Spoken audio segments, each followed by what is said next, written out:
I really don't want this to impact Joe's work or his job. Whether he likes it or not, that is 100% domestic violence. I know. I don't want that to get out at work.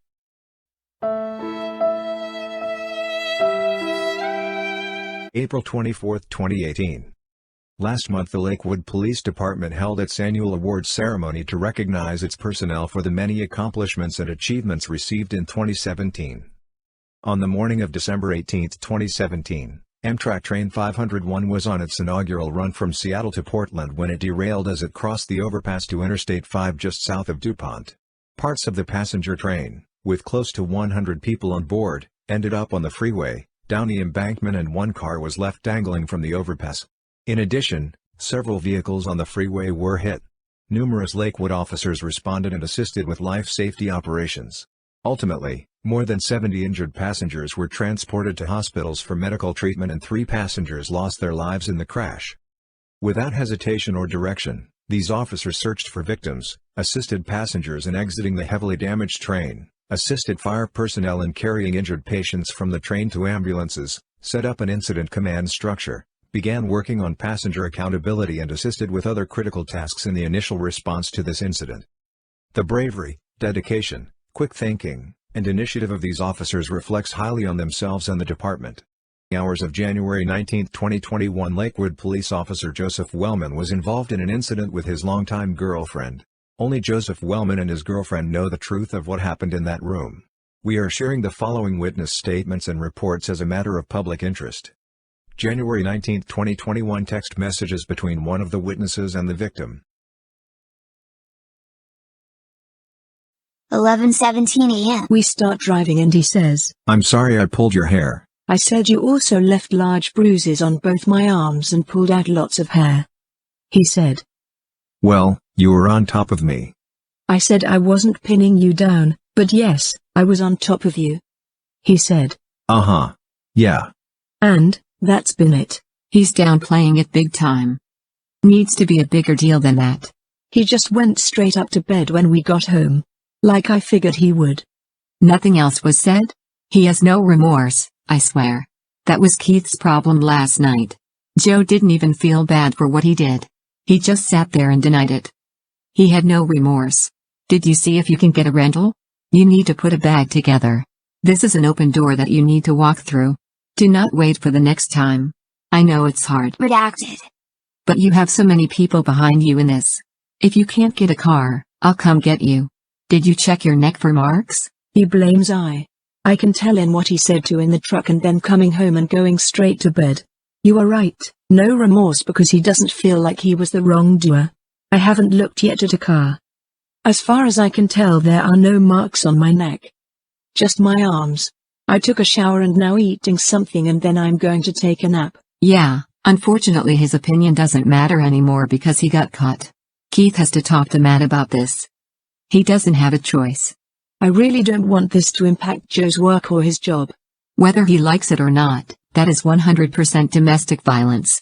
I don't know what will happen. I know. I don't want that to get out at work. I'll know more when Keith gets up. Go get some rest. Please be safe. And check in later. I will. 3:35 p.m. You still sleeping?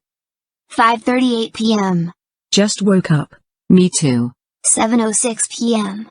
What is happening? Nothing. He slept in the bedroom all day. I slept in spare room, napping and watching TV. He just left to go pick up. Redacted. He is not going to try and talk to me about it. I can tell.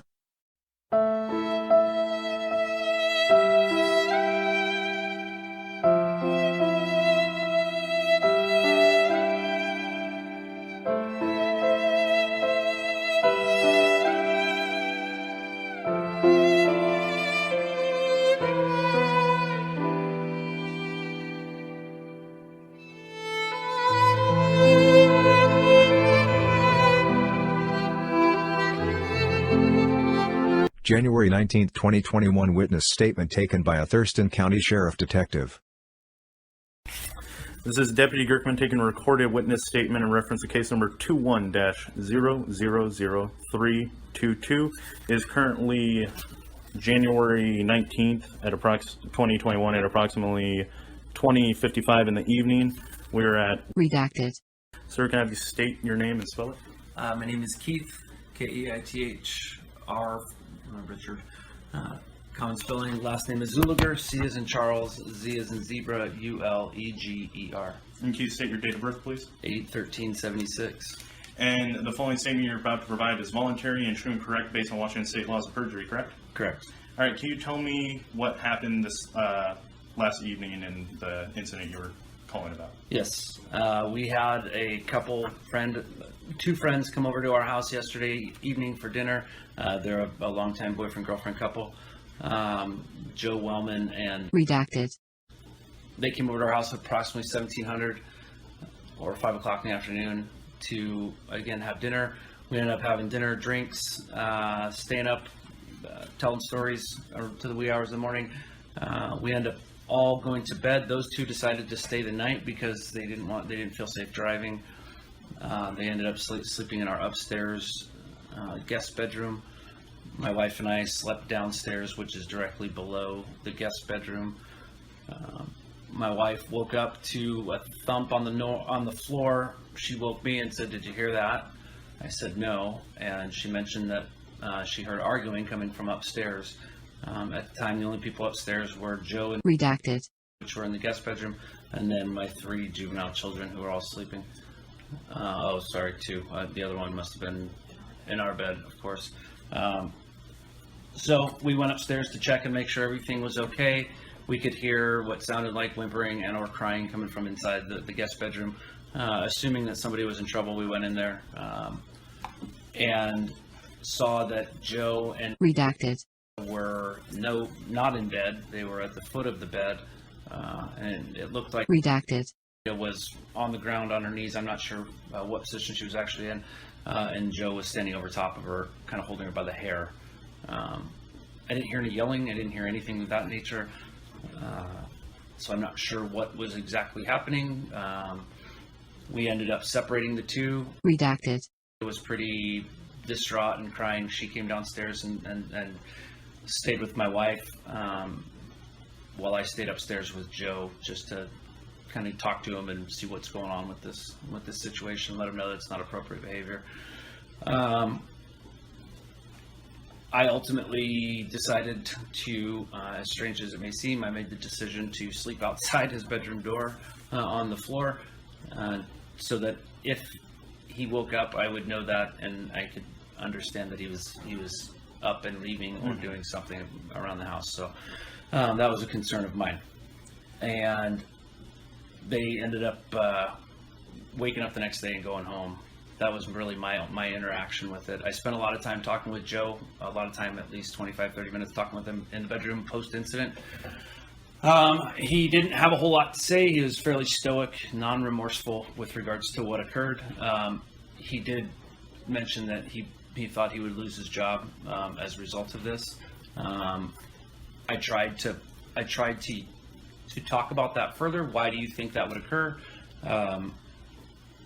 And he would not describe or put himself in, I guess, he wouldn't criminalize himself, if you will, right? He wasn't going to say, "I'm going to lose my job because I did this." He just said, "I think I'm going to lose my job because of this." Okay. And that was really about it. And so when you first saw them in the bedroom and you said you saw her Redacted. on her knees or laying down, you couldn't tell approximately, and you saw him holding her by the hair, do you remember exactly how he's standing, which hand he was grabbing her by? I don't know which hand. I mean, he was standing directly over the top, apparently. Yeah, you have a better... but he's, standing directly over the top of her. He's wearing, underwear, and that's it. No shirt, no shoes, no anything else. And I believe she's wearing a gray T-shirt at the time. Typical, I guess, sleeping attire. But as far as, which hand, I don't know the answer. I don't recall. Gotcha. That. And that was around approximately 0300 in the morning? 0203, yeah. 0203. Right there. Okay. And so then you guys separated parties. Redacted. Stay in your bedroom with your wife, and then you watched. Yep, I just stayed up there. Staying outside. Yep. Okay. And then the next morning, they left together. Correct. Around approximately 10 o'clock. Okay. Yeah. Is there anything else that you'd like to add to your statement? You know, I don't know we spent a little bit of time. This has got nothing to do with the incident, so not really. No, we literally sat around this table all night just telling stories, right? Mm-hmm. And that's what we did. So it was a little bit of a shock to me that, and they, for a couple that seems as though they may be, in some rocky waters at this point in their relationship, they seem to be getting along out here fairly well. Mm-hmm. So, and did you hear Redacted. Make any claims of what happened, or the reason for why it would have happened, or anything like that? I did not. Yeah. Okay. I did not. Okay. So, is there anything else you'd like to add? No, that's it. All right. Have I ended the recording since I began it? No, you haven't. Okay. I'm going to end the recording at this time. It is currently the same date now at approximately 21:02 hours.